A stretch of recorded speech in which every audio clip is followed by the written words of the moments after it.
Have you ever faced a challenge that's so personal, so deeply woven into your culture that just talking about it feels like an act of rebellion? Well, today we are diving headfirst into a parenting crisis that so many mothers face in silence, caught right in the middle between tradition and modern knowledge. And this whole story, this entire conversation, it really all starts with one person, a young boy named Hussein. This quote you see, it's from his mother, and it's her incredible journey with him that sparked a mission to bring a really difficult but incredibly important conversation out into the open. Now, the woman at the center of this story, she is not just anyone. We're talking about a gold medal winning engineer, an educator who's taught at top universities, and on top of all that, a mother of four. I mean, she's someone you'd think has all the tools to handle pretty much anything life throws at her. And yet, when she returned to her home country of Pakistan, she was completely blindsided by a parenting struggle she just never saw coming. So, what was the catalyst for this journey? What kicked this whole thing off? Well, it wasn't just one single event. It was a deeply personal family experience that all started with a diagnosis that would change everything. When her son Hussein was diagnosed with autism at just 3 years old, it kicked off this intense 3-year journey for the whole family.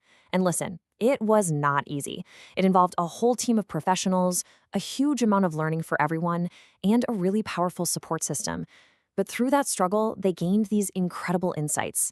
And that became the real driving force behind her need to share everything she learned with other parents. Okay, so this is where her very personal journey crashes head-on into a massive cultural divide. The family's move from Europe back to Pakistan, well, it revealed a whole new set of challenges that they were just not prepared for. See, having lived in Europe for 4 years, she had her children there. So when she returned home, she was suddenly seeing her own culture through a totally new lens, the lens of a parent.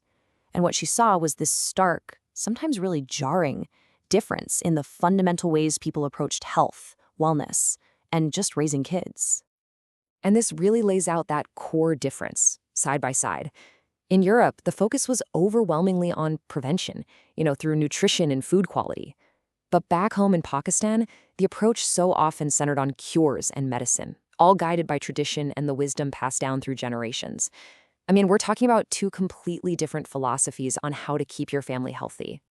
And absolutely nowhere was this culture clash more obvious or more emotionally charged than at the dinner table. It turns out food wasn't just about food, it was the front line of this entire debate. This one sentence, it says it all, doesn't it? It's not just a funny line. It is a perfect window into how deeply food is woven into the social fabric. Questioning a traditional food like naan isn't just a nutritional comment. No, it's seen as a rejection of your culture. And the consequences? They can be actual social isolation. So just imagine being a mother trying to make healthier choices. The pressure is absolutely immense. You risk being ostracized by your community. You create conflict with your own elders if you refuse to give a child a sugary sweet they recommend. You get labeled as an outsider, someone bringing in these new and strange ideas. And in a culture where hospitality is literally measured by how rich and oily your food is, serving a simple, healthy meal can be seen as a straight-up insult. So let's break this down even more. The European approach she observed was all about maximizing nutrition. For example, knowing that if you cook meat for more than 7 minutes, you start destroying its nutritional value. The Pakistani approach, on the other hand, is often about maximizing taste, which can mean simmering a dish for hours and hours, and without realizing it, breaking down all the good stuff. Socially, one values wellness, while the other values lavishness, this idea that you need half a kilo of oil on a dish to prove you're a good host. And this conflict, it goes way beyond just food. It creates this overwhelming storm of conflicting advice that mothers have to somehow navigate every single day. So a mother finds herself stuck right in the middle of what you could call a circle of confusion.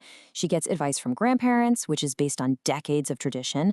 Then she gets totally different advice from the doctor, which is based on medical science. Then her friends weigh in with what worked for them, and the child's teacher might offer another perspective entirely. All of them mean well, of course, but for a mom, it's just this constant, stressful battle of contradictory information. And what makes this struggle so much harder is this huge gap in access to information. In a European supermarket, you might find over 50 types of bread, with clear sections for gluten-free or toddler nutrition. Information is everywhere, and consumers are educated. Now, contrast that with an environment where simply asking a question about a staple food gets you uninvited from a family wedding. The burden falls entirely on mothers to not only find the right information, but then to fight to convince everyone around them that it's actually valid. So here's the crucial point. This isn't just one woman's personal struggle. Her story shines a massive light on a much larger systemic challenge that really needs our attention. And this, right here, is the question at the very heart of it all. If this was so incredibly difficult for her, a highly educated engineer with international experience and a strong family support system, what is it like for the average mother? For all the women who don't have those resources, who don't have that kind of backup? The difficulty must be just immense. The purpose of sharing this story isn't to say one culture is right and the other is wrong. It's not about providing some perfect manual. The goal is much simpler and honestly much more powerful. It's to start a conversation, to create a community where these issues can be talked about openly, and to build a shared awareness so that no mother has to feel like she's navigating this confusing landscape all by herself. Which leaves us with this one final thought. It's so clear that something needs to change for the sake of the next generation's health and well-being. And the first step in any major change is simply talking about it. So the real question for all of us is this: how do we begin that vital conversation?